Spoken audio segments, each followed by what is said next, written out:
뉴스 행간입니다. 잠깐 영상을 끄지 마세요. 지금부터 제가 드릴 이야기는 어쩌면 여러분이 오늘 접하는 뉴스 중에서 가장 중요한 이야기가 될 수도 있습니다. 2026년 4월 지금 이 순간 워싱턴 DC의 어느 회의실에서는 한국의 운명을 뒤바꿀 수도 있는 협상이 진행 중입니다. 테이블 한쪽엔 돈을 더 내지 않으면 군대를 뺀다고 으름장을 놓는 트럼프가 있고 다른 한쪽엔 조용히 히든카드를 꺼내드는 한국이 있습니다. 그런데 그 히든 카드가 보통 카드가 아닙니다. 핵입니다. 핵 주권입니다. 역사상 유례 없는 그야말로 기묘한 빅딜이 지금 우리 눈앞에서 펼쳐지고 있는 겁니다. 사실 지난 시간 우리는 중동의 핵 도미노가 어떻게 한반도를 향해 천천히 쓰러지고 있는지 살펴봤습니다. 이란의 핵 협상이 무너지고 사우디아라비아가 핵 개발을 공공연하게 외치고 중동 전체가 핵의 냄새로 가득 찬 그 순간 한반도도 결코 예외가 될 수 없다는 것을 우리는 확인했죠. 오늘은 그 파편이 우리 발등에 정확히 떨어졌을 때 우리가 쥘 수 있는 가장 위험하고도 가장 현실적인 카드를 낱낱이 분석해 드리려 합니다. 트럼프의 방위비 청구서와 한국의 핵 잠재력을 맞바꾸는 2026년판 핵 빅딜 시나리오입니다. 자, 본 게임 시작합니다. 먼저 지금 상황이 얼마나 심각한지부터 정확히 짚어드려야겠습니다. 트럼프는 대통령 취임 이전부터 한국을 향해 머니 머신이라고 불렀습니다. 돈은 잘 버는데 방위비를 제대로 안 낸다는 거죠. 그가 요구한 금액은 무려 100억 달러, 우리 돈으로 약 14조 원이었습니다. 현재 한국이 내고 있는 방위비 분담금이 2026년 기준으로 약 1조 5천억 원 수준인데 그것에 거의 10배 가까운 금액을 요구한 겁니다. 이게 협상이에요? 협박이죠. 협박입니다. 그런데 트럼프는 여기서 멈추지 않았습니다. 그는 방위비와 관세를 그리고 주한미군 주둔 문제를 하나의 패키지로 묶기 시작했습니다. 한국무역협회가 분석한 보고서에는 아주 섬뜩한 표현이 나옵니다. 트럼프는 방위비, 주한미군 주둔, 관세를 한 바구니에 넣어 협상하고 있다. 여기서 잠깐 상상해 보세요. 주한미군이 빠진 한반도를 단순히 미군 병사 몇만 명이 사라지는 게 아닙니다. 주한미군은 물리적인 전력 그 이상입니다. 그들의 존재 자체가 미국의 해구산이 작동한다는 신호이고 북한과 중국에 대한 억지력의 상징입니다. 그 상징이 사라진다면 우리는 핵을 가진 북한과 사실상 단둘이 마주해야 합니다. 그 그림 정말 생각만 해도 아찔하지 않습니까? 그런데 바로 이 지점에서 역사적인 반전이 일어났습니다. 2025년 11월 14일 이재명 대통령이 워싱턴에서 트럼프를 만났습니다. 그 회담에서 나온 결과물 조인트 팩트시트를 보고 한국의 안보 전문가들은 눈을 비볐습니다. 믿기 어려운 내용이 담겨 있었기 때문입니다. 팩트시트에는 이런 문장이 명시되어 있었습니다. 미국은 한국이 핵 추진 잠수함을 건조하는 것을 승인한다. 그리고 더 나아가 한국의 우라늄 농축과 사용 후 핵연료 재처리 권한 확대에 대한 미국의 지지를 확보했다. 이재명 대통령은 이 결과를 두고 직접 매우 의미 있는 진전이라고 표현했습니다. 그냥 의례적인 외교 수사가 아닙니다. 30년 넘게 꿈꿨지만 번번이 좌절됐던 미국이 절대 허락하지 않았던 그 권한의 문이 처음으로 열리기 시작한 겁니다. 트럼프가 한마디에 승인했다고 알려진 이 결정. 도대체 왜 트럼프는 그 어떤 미국 대통령도 허락하지 않았던 것을 허락했을까요? 여기에 이번 이야기의 핵심 비밀이 숨어 있습니다. 트럼프를 이해하려면 그의 세계관을 먼저 이해해야 합니다. 트럼프는 세상을 비즈니스로 봅니다. 안보도 거래입니다. 동맹도 거래입니다. 국제 질서도 거래입니다. 그의 눈에는 미국이 전 세계 동맹국들을 공짜로 지켜주는 바보 같은 짓을 해왔다고 보입니다. 독일도 일본도 한국도 모두 미국의 해구산 아래서 무임승차해 왔다는 게 그의 확신에 가까운 믿음입니다. 그런 트럼프에게 지금 한국 측이 제안한 거래의 구조를 한번 생각해 보세요. 한국이 말하는 겁니다. 우리도 우리 스스로 방어할게요. 핵잠수함 만들게요. 핵연료 처리 권한도 줘요. 그러면 미국 돈으로 우리 지켜달라고 안 할게요. 트럼프 입장에서는 이게 정말 솔깃한 거래 아닐까요? 미국 세금이 안 들고 한국이 알아서 북한을 억제하는 구조, 게다가 한국의 조선산업과의 협력까지 패키지로 묶어버리면 트럼프 입장에서는 미국 일자리도 챙길 수 있습니다. 그야말로 트럼프식 윈윈이죠. 비용 없이 결과를 얻는 그의 특기인 딜 메이킹의 전형입니다. 자, 그렇다면 이제 진짜 핵심으로 들어갑니다. 한국이 원하는 것, 정확히 무엇인가요? 지금 당장 핵폭탄을 만들겠다는 게 아닙니다. 한국이 원하는 건 조금 더 정교하고 조금 더 영리한 전략입니다. 바로 핵 잠재력, 영어로 nuclear latency라고 부르는 것입니다. 핵 잠재력이 뭐냐고요? 쉽게 말해 이겁니다. 칼을 뽑지 않아도 칼을 찬 것만으로 상대를 제압하는 기술입니다. 핵무기를 실제로 만들지 않아도 언제든 원하면 만들 수 있다는 사실 자체가 억지력이 된다는 거죠. 그 핵심이 바로 두 가지 기술 권한입니다. 첫 번째는 우라늄 농축 권한이고 두 번째는 사용 후 핵 연료 재처리 권한입니다. 이 두 가지가 왜 중요하냐고요? 핵무기를 만들려면 원료가 있어야 합니다. 고농축 우라늄이나 플루토늄이 필요한데 이걸 만들 수 있는 시설과 권한이 없으면 아무리 기술이 있어도 핵무기는 만들 수 없습니다. 지금 한국은 바로 이 부분이 묶여 있는 겁니다. 공장이 없는 거예요. 레시피는 알고 있는데 재료를 구할 부엌이 없는 상황입니다. 여기서 일본 이야기를 안 할 수 없습니다. 일본을 보세요. 일본은 세계에서 유일하게 핵을 얻어맞은 나라입니다. 히로시마, 나가사키. 그 트라우마는 상상을 초월합니다. 그럼에도 불구하고 지금 일본은 전 세계에서 미국 다음으로 가장 민감한 핵 관련 권한을 가진 나라입니다. 구체적인 숫자를 드릴게요. 현재 일본이 보유한 플루토늄은 약 47,000kg입니다. 핵무기 약 6,000개를 만들 수 있는 양입니다. 일본은 핵무기 비보유국인데 이걸 어떻게 가지고 있냐고요? 1988년에 미국과의 원자력 협정에서 재처리 권한을 통째로 따낸 겁니다. 당시 미국이 왜 허락했는지도 지금 우리 상황과 맥락이 비슷합니다. 냉전 구도, 소련 위협, 미국의 동아시아 전략 재편, 그 복잡한 지정학의 틈새에서 일본은 조용히 그러나 완벽하게 핵 잠재력을 챙겨갔습니다. 전문가들은 일본이 결심만 하면 6개월 안에 핵무장이 가능하다고 말합니다. 탄두를 조립하는 기술도 있고 재료도 있고 운반 수단인 미사일 기술도 있습니다. 그야말로 조립만 안 한 핵 보유국이 일본인 겁니다. 이런 상황에서 한국만 이 권한이 없다는 게 얼마나 불공평하고 전략적으로 불리한 상황인지 이제 느껴지시나요? 그럼 왜 한국은 그동안 이 권한을 갖지 못했을까요? 이걸 이해하려면 1974년으로 돌아가야 합니다. 박정희 대통령은 1974년 닉슨 독트린으로 주한미군이 일부 철수하자 극비리의 핵무기 개발 프로그램을 가동했습니다. 프랑스에서 재처리 시설을 들여오려 했고 캐나다에서 찬두 원자로도 도입했습니다. 거의 핵무장 직전까지 갔습니다. 그러자 미국 포드 행정부가 경로했고 협박에 가까운 압박으로 프로그램을 완전히 중단시켰습니다. 그 이후로 한국의 핵 개발 시도는 미국의 레드라인이 됐고 이후 체결된 한미 원자력 협정은 한국의 농축과 재처리를 사실상 완전히 차단하는 구조로 만들어졌습니다. 그 족쇄가 50년이 지난 2025년 처음으로 풀리기 시작한 겁니다. 왜 지금이냐고요? 세상이 바뀌었기 때문입니다.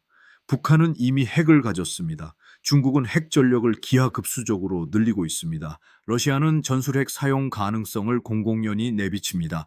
그리고 미국의 핵우산에 대한 신뢰는 흔들리고 있습니다. 이 변화된 세계에서 과거의 족쇄를 그대로 유지하는 게 과연 미국의 이익에도 맞느냐는 질문에 트럼프 행정부는 처음으로 아닐 수도 있다고 답하기 시작한 겁니다. 자, 그렇다면 이 빅딜이 실현된다면 우리에게 구체적으로 어떤 의미가 있을까요? 첫 번째, 심리적 억지력의 획득입니다. 국제관계에서 억지력이란 실제로 무기를 쏘지 않아도 상대가 공격을 못하게 만드는 힘입니다. 북한이 왜 한국을 실제로 공격하지 못할까요? 핵심은 미국의 보복을 두려워하기 때문입니다. 그런데 만약 한국 스스로 핵을 만들 능력을 갖춘다면 어떨까요?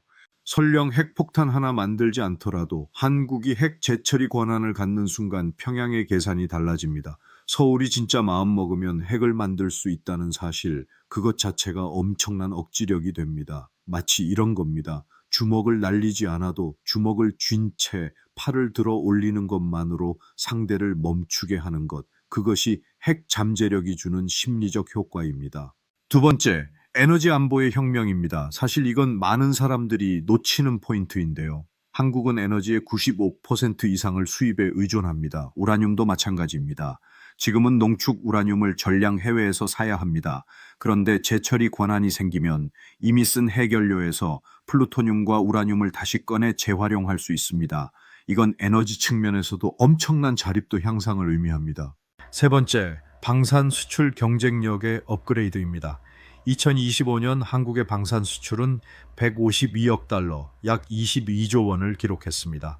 세계 4위입니다. K2 전차, K몸 자주포, FA52 경전투기, 이제 전 세계가 K방산을 주목하고 있습니다. 여기에 핵 잠수함 기술이 더해진다면 한국 방산의 레벨이 완전히 다른 차원으로 올라갑니다. 핵 잠수함을 건조할 수 있는 나라는 지금 전 세계의 손에 꼽힙니다. 그 클럽에 한국이 들어간다는 것, 이건 단순한 군사력 증강이 아니라 국가 브랜드 자체의 격상을 의미합니다. 그렇다면 여기서 당연히 드는 의문이 있습니다. 이렇게 좋은 거라면 왜 아직 완성이 안 됐을까요? 정직하게 말씀드려야 합니다. 이 빅딜에는 엄청난 위험과 장벽이 존재합니다. 첫 번째 장벽은 미국 의회입니다. 트럼프가 구두로 승인했다고 해도 한미 원자력 협정을 실제로 개정하려면 미국 의회의 승인이 필수적입니다. 미국 의회, 특히 핵 비확산을 중요하게 여기는 의원들은 한국의 재처리 권한 확대에 상당한 의구심을 갖고 있습니다. 한국이 오늘 재처리 권한을 갖고 내일은 핵폭탄을 만들지 않겠느냐는 우려죠. 이 우려를 완전히 해소하는 것은 시간이 걸리고 복잡한 외교적 설득이 필요합니다. 두 번째 장벽은 중국의 반발입니다. 한국이 핵 재처리 권한을 얻는 순간 베이징은 격렬하게 반응할 겁니다. 중국 입장에서는 이미 일본이 플루토늄을 산처럼 쌓아놓고 있는 상황에서 한국마저 핵 잠재력을 갖는다면 동아시아 전략 균형이 흔들린다고 볼 수밖에 없습니다. 한한령 같은 경제적 보복도 배제할 수 없습니다. 중국은 한국의 최대 교역국입니다. 이 카드는 양날의 검입니다. 세 번째 장벽은 핵 비확산 체제의 압박입니다. NPT, 즉 핵 비확산 조약 체제는 국제 질서의 근간입니다. 한국이 재처리 권한을 가진다는 것은 이 체제의 경계선을 아슬아슬하게 밟는 일입니다. 국제원자력기구 IAEA를 비롯한 국제사회는 예민하게 반응할 수밖에 없습니다. 물론 일본이 이미 그 경계선을 밟고 있지만 일본은 수십 년에 걸쳐 국제사회를 설득해온 외교적 자산이 있습니다. 한국은 그 과정을 훨씬 빠르게 가야 합니다. 그렇다면 여기서 가장 극단적인 선택지, 즉 한국이 아예 NPT를 탈퇴하고 핵무장을 선언하는 시나리오는 어떨까요? 이 질문에 대해 전문가들 사이에서 흥미로운 연구 결과가 나오고 있습니다. 한국경제신문 보도에 따르면 한국이 핵 개발에 착수한다고 해도 실질적인 국제 제재 가능성이 사실상 제로에 수렴한다는 연구 결과도 있습니다. 하지만 냉정하게 봐야 합니다. 1993년 북한이 NPT 탈퇴를 선언했을 때 유엔 안보리가 어떻게 반응했는지 기억하시죠? 즉각 철회를 요구하는 결의안이 채택됐습니다. 물론 그 북한은 결국 핵을 만들었습니다. 하지만 그 대가로 지금 어떤 삶을 살고 있는지도 우리는 압니다. 한국은 북한이 아닙니다. 한국은 무역 의존도가 세계 최고 수준인 나라입니다. 반도체, 배터리, 자동차, 조선, 이 모든 게 국제 공급망 속에 뿌리내리고 있습니다. 제재가 현실화되는 순간 그 피해는 감당하기 어려운 수준이 될 수 있습니다. 그래서 핵 잠재력 전략, 즉 NPT를 탈퇴하지 않으면서 핵무기를 만들 수 있는 능력을 확보하는 길이 훨씬 영리한 선택이라는 겁니다. 칼을 뽑으면 지는 싸움, 칼을 차고 있는 것만으로 이기는 싸움, 이게 핵 잠재력 전략의 본질입니다. 자, 이제 진짜 행간을 읽어볼 시간입니다. 지금 이 빅딜의 구도를 한 문장으로 압축하면 이렇습니다. 트럼프의 고립주의가 역설적으로 한국의 핵 주권 확보 기회를 만들어내고 있다는 것. 생각해보세요. 과거 오바마, 부시, 클린턴 행정부라면 한국의 재처리 권한 요청을 이런지해 거절했을 겁니다. 핵비 확산이 미국 외교 정책의 핵심 기둥이었으니까요. 그런데 트럼프는 다릅니다. 그에게 핵비 확산 원칙은 어디까지나 협상 카드 중 하나일 뿐입니다.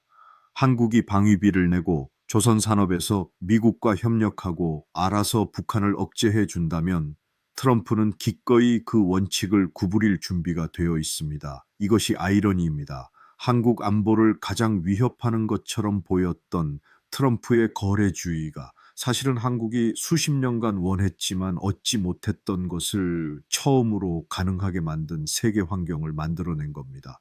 위기가 기회가 되는 순간입니다.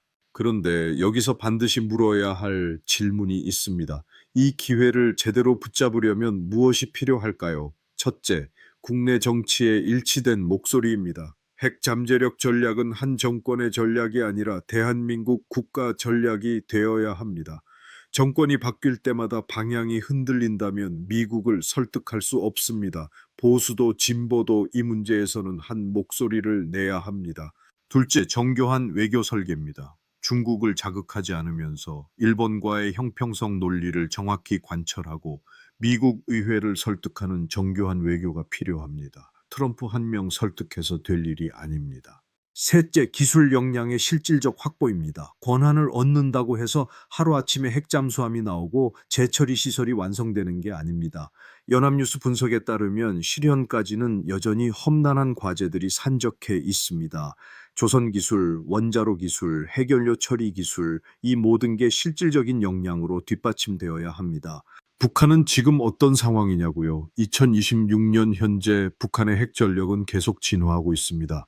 세종연구소 분석에 따르면 2025년 북한의 무기 개발은 무기 체계의 실전 운용 능력 강화에 집중됐습니다. 핵탄두를 탑재한 전술 미사일의 정밀도가 높아지고 있고 2026년에는 핵의 실전화가 더욱 가속화될 전망입니다. 아산정책연구원 분석에 따르면 북한의 ICBM은 미국 본토를 직접 타격할 수 있는 수준에 도달해 있습니다. 이 말은 뭘 의미하냐면 미국이 서울을 지키기 위해 핵전쟁 위험을 감수할 것인가라는 질문이 실질적인 전략 딜레마가 됐다는 겁니다. 냉전 시절의 확장 억지, 즉 미국의 핵우산이 한반도에서 얼마나 믿을 수 있는지에 대한 의문이 실제 군사 계획의 수준에서 제기되고 있는 겁니다. 그 공백을 메우는 것이 바로 한국 스스로의 핵 잠재력입니다. 월스트리트 저널 전 발행인도 이렇게 말했습니다. 북한은 핵 능력을 강화하고 미국의 안보 공약은 믿기 어려워지는 상황에서 한국이 자체 핵무장에 나설 가능성이 있다.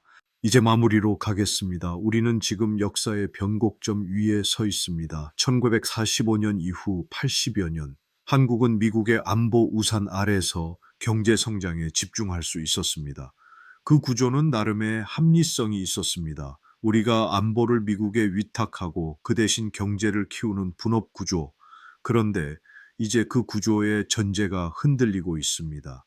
미국이라는 보험회사가 보험료를 대폭 올리지 않으면 보장을 줄이겠다고 선언한 겁니다. 이 상황에서 우리에게는 몇 가지 선택지가 있습니다. 첫째, 돈을 더 내고 현상을 유지하는 길. 둘째, 미국에 기대는 것을 포기하고 독자 노선을 걷는 길. 셋째, 그 중간 어딘가에서 영리하게 실리를 챙기는 길. 지금 우리가 이야기한 핵 빅딜 시나리오는 세 번째 길의 가장 구체적인 버전입니다. 칼을 뽑지 않고도 위협하는 기술, 전쟁을 하지 않고도 억지력을 갖는 전략, 국제 규범을 지키면서도 실질적인 안보 주권을 확보하는 묘수. 이것이 2026년 한국이 쟁취해야 할 목표입니다. 하지만 동시에 경고도 드려야 합니다. 이 카드는 잘못 쓰면 역효과가 납니다. 중국을 자극하고 일본과의 경쟁을 부추기고 국제 핵비 확산 체제를 흔들면서 한국이 고립되는 시나리오도 얼마든지 가능합니다. 기회와 도박의 경계선이 여기에 있습니다. 그 경계선을 어떻게 걸어가느냐가 앞으로 수십 년 한반도의 운명을 결정할 겁니다. 미국의 보호 아래 숨죽여 살던 시대는 분명히 끝나가고 있습니다. 이제는 우리 스스로 안보를 설계해야 하는 시대입니다. 핵 재처리라는 카드를 트럼프라는 거친 협상가를 상대로 어떻게 꺼낼 것인가? 이 질문에 대한 여러분의 생각이 정말 궁금합니다. 이것이 기회라고 보시나요? 아니면 감당하기 어려운 도박이라고 보시나요? 댓글에 여러분의 날카로운 시선을 남겨주세요. 뉴스 시청해주신 여러분께 감사드립니다. 다음 시간에는 일본의 핵무장 움직임과 한반도에 미치는 파장을 심부설합니다. 구독과 좋아요 부탁드립니다.